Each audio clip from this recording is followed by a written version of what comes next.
understanding the impact that an educator can have on students who live with a stutter. I'm teaching more than 20 years, and I'm an Irish secondary school teacher. I spent 8 years working in England, and I'm lucky to be one of the co-founders of an organisation called Stuttering Awareness and Mental Wellbeing Ireland. And I suppose for me as a teacher, it's been a journey of awareness, and I'm learning all the time. And when I was trying to frame a short presentation for this, I've framed it within awareness and a series of awarenesses that I've developed over the last, I suppose, 20 or more years of my teaching career. And the first of those awarenesses is the power and potential of the classroom. The second one is the awareness of our instincts as teachers and indeed as human beings. The third one is the awareness of our professional practice as teachers and our fluency in particular areas. The fourth is the awareness of our ability to act as champions for inclusion within schools. The fifth is our ability to act as champions for well-being and student well-being. And the last one is an awareness for our ability to act as champions for student voice. And this frames how I work, and these are awarenesses that I've arrived at and that all come together to inform my everyday practice as a teacher in Ireland. So the first one is the awareness of the power potential of the classroom. And I think it's really important here to just be aware of, and this is something that I would have had to really grow as an awareness of, that sense of isolation and difference that schools and classrooms can foster within students who live with a stutter.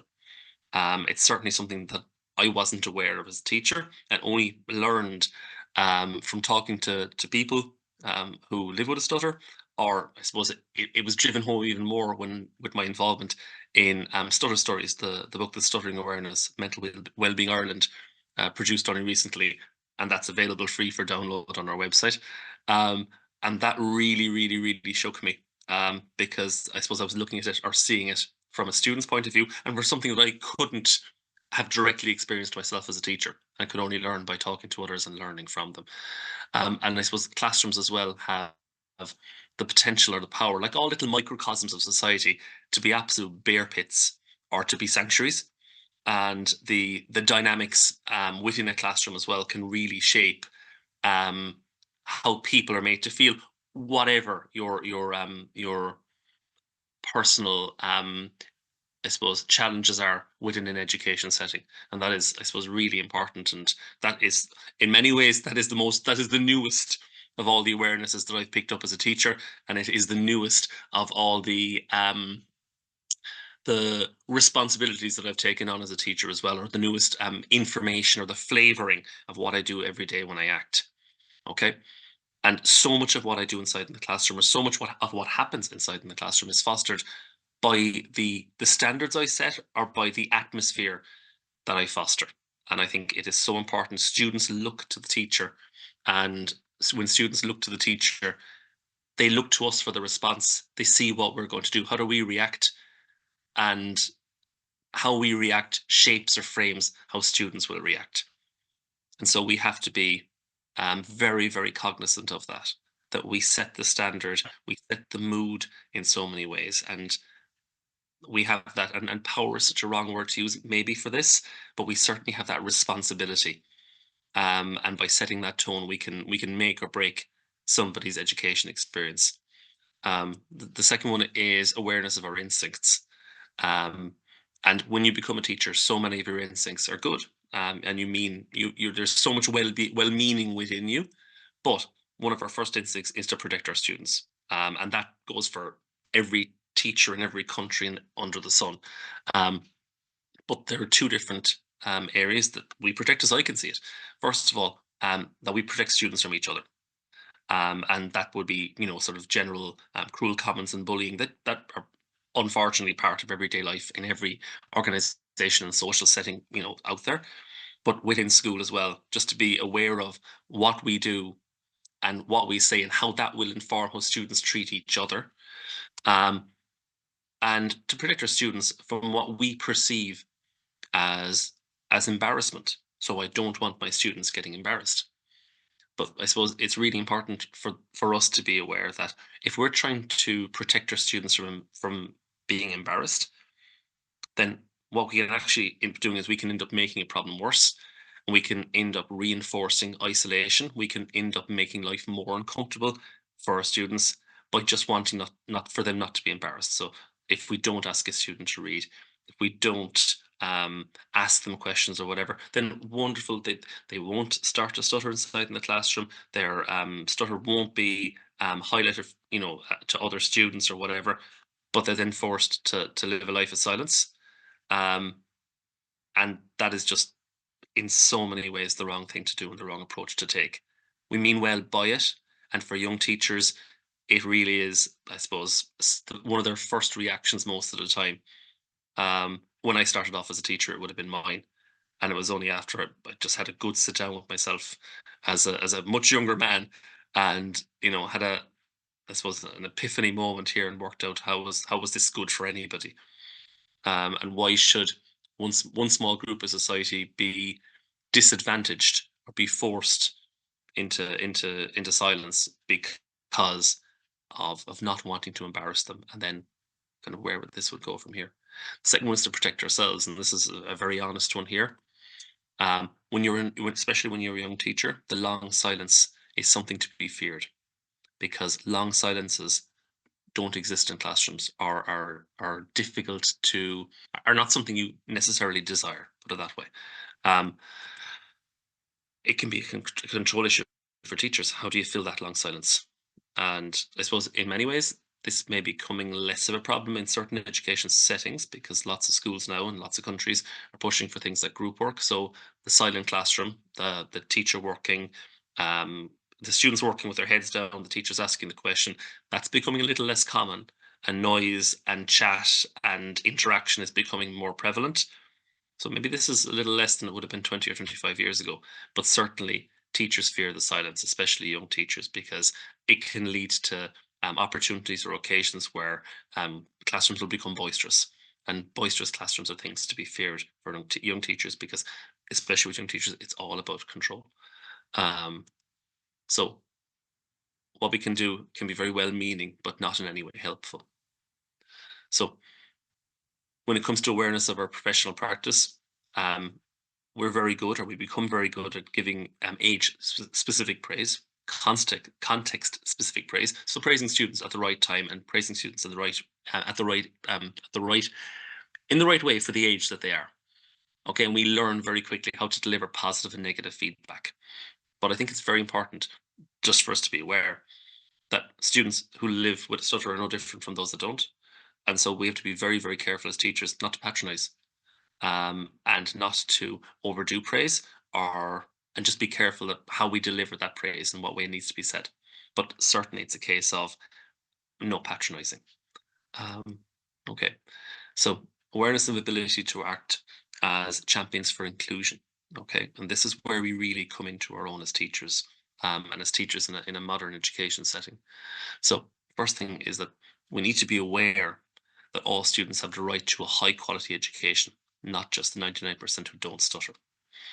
Okay, and as a result, we need to be aware of our role, and our role is one where we maximize the opportunities for each and every child to reach his or her respective potential. So we really are pushing, that. What's the most that we can do for every child, not just the 99%. And I think for me, as an educator who walks into a classroom every morning, I've no idea what those students can become. And in many ways, it's the most exciting thing as a teacher. And, you meet students 20 years later and you're there thinking, oh my God, that's great. You did that. And I was part of it. I mean, don't get me wrong. There's an element there of kind of pride, which I think is okay. I'm not sure if it's humility, but it's certainly pride, but very much aware that, if we have these wonderful young people in front of us who have so much potential, we need to make sure that potential is nurtured, and we need to make sure that if that student has a stutter or lives with a stutter, that we are working extra hard or extra aware of the supports that they're going to need to be able to fulfill that potential. Okay, and so for them to be able to take their full part in school life and to be included in school life, to be able to play an inclusive part in society as well, we need to work hard to make sure that they reach that potential and that they're able to do both successfully. Okay, well-being for me is very important as well. And even just going by the organization that I'm a part of, the mental health challenges that lots of young people can experience when they live with a stutter, and that is what I would call a well-trodden path. So there's well-established data for that, and it's just something that schools, I don't think, are hugely aware of. Student well-being is intrinsically linked to student inclusion and student voice, and I'll talk about the latter there in a moment. There are two areas of student well-being that I feel I can focus on as a teacher with ease inside my classroom and with impact. The first of those is the ability to be connected, and the second of those is the ability to be respected. So when I talk about being connected, I'm talking about the right for students to take their place in all and every classroom activity. So the absolute bog standard, for want of a better phrase, teaching and learning that goes on inside in the classroom. And when students are with a stutter are included in group work, any sort of group challenges, we're building connections there, and they're being connected with their peers, and those connections are being strengthened. And I think that is really, really important. The second one is being respected. Okay, and I think this is even more important, perhaps, where by inviting questions from students, and when we invite the question in the first place, telling them they matter, we ask a response from a student, and we wait for that response. And that is conferring the same respect for the student, and the respect for the student through respecting their answer, desiring their answer, seeking their opinion. And that, when I talked at the very, very start of this about students looking to the teachers for the guidance in terms of how to treat each other, that is a key, I suppose, action that we can do by showing that actually this person is worth listening to, this person is worth seeking an opinion from. So if we're talking about student voice, every student, this is the third one of these, every student has, I suppose, a right to be heard, and for the kids who live with a stutter, that right is even more pressing. It's also essential if you're going to be an active citizen, and this involves, as me inside in the classroom, students' ability to participate and engage, students' agency, their actual ability to make things happen in the classroom or for themselves, the need to consult students, to involve them in what's going on, to seek out occasions for students to be involved in dialogue. And this is all about their understanding of the school, but also their ability to feed back on the teaching that they're receiving. And one question we have to ask ourselves is, are we providing opportunities for students who stutter to exercise their voice as members of the school community? I think it's a really, really powerful question to ask. And as a teacher who loves teaching, I think formative assessment is a huge one here, because it creates a level playing field for all students. And for those of you that aren't teachers, formative assessment is when you seek feedback from your students on the work they've done. So it's not just giving them 15 out of 20. It's by saying to them, what do you feel you did well here against a list of criteria? What do you feel you could do better in? We're directly asking for their opinion, and they have to give it back to us. And it's all about consulting them. It's all about engaging with them and creating that back and forth dialogue for them as for anybody else. Okay, and so as educators, we have so many opportunities to make a positive life or impact on the lives of students who stutter, and awareness, as you can see, is important for that. And it's not just about awareness of what we do every day, but what can be done. And with such awareness, for me, comes responsibilities. So you can't just be aware of something without then doing something about it.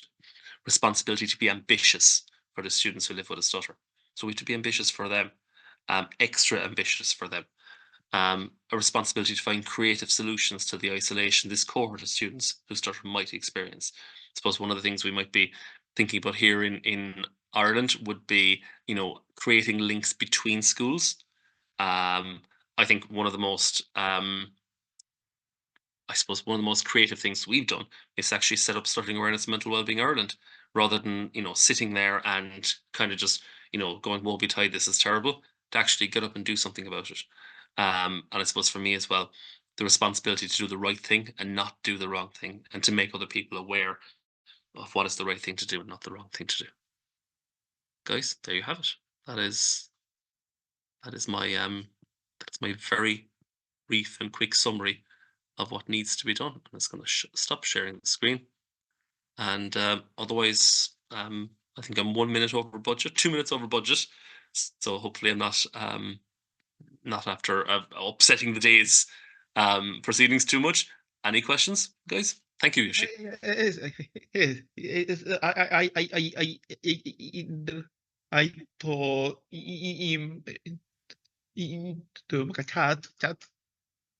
Okay, cool. Anybody else want to make a comment?